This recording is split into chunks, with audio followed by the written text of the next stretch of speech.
and the synthesizer. So yeah, got like a few different things on the synth. Now the melody again. So if you look at the file down here, this is the entire stem of this Volca. So they're obviously using a Volca as well, Volca keys to do some synth. But I've taken one little tiny bit.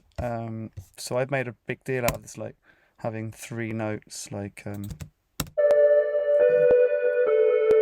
filters. I really like the childlikeness and simplicity of that loop. It doesn't. It's just so uncomplicated. You can't really ignore it, and it's just like, you know, like fairy tale like. It just revolves around and around and around during the track.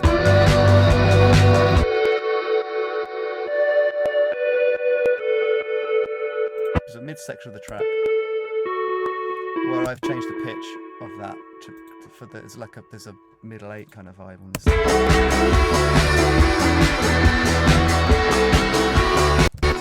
it's an echo of the previous riff, and there's a big chunk without it. But yeah, I'm just, you know, breaking things down bit by bit here, so you're not really getting to hear the whole track. But if I play one section,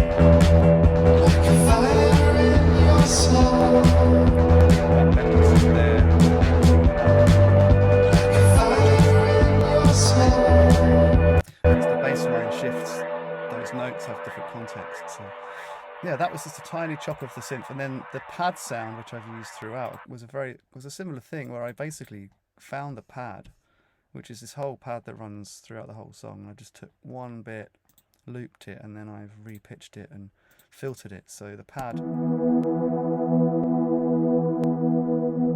within the original track, I don't really know. I haven't checked what that's doing. It's probably doing something quite similar. But I've made it just this drone.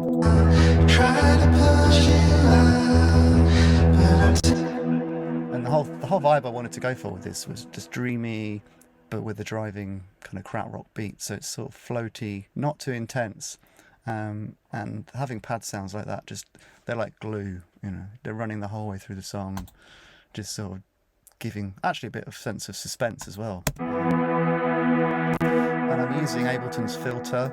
I'm running it through a really cool Juno. It's like a plugin that does the Juno chorus, an auto filter which is moving around and cutting off, doing a low pass filter into a reverb, chamber reverb, into some mid side, pushing the kind of mid frequencies on the side and a bit of that, and then a compressor for sidechain.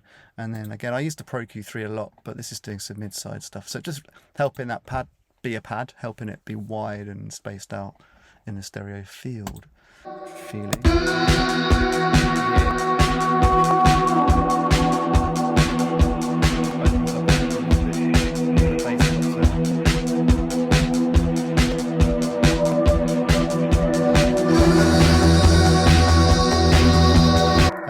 The other thing I used on the synths was this sound. Don't know what it was originally. It was just part of the stems I got sent, as per usual. And I've taken a little section and I've put it through a bunch of plugins. Actually, some compression and EQ, filtering, and it's being sent to this is what it sounds like. It's like this sort of.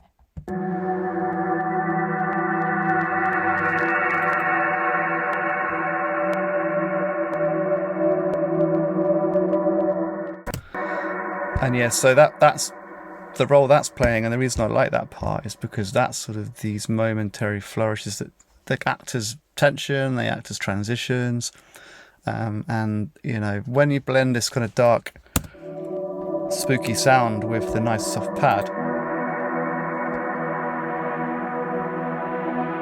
just adds another dimension to it. It's an ambient kind of non-musical noise, so I love all that kind of stuff.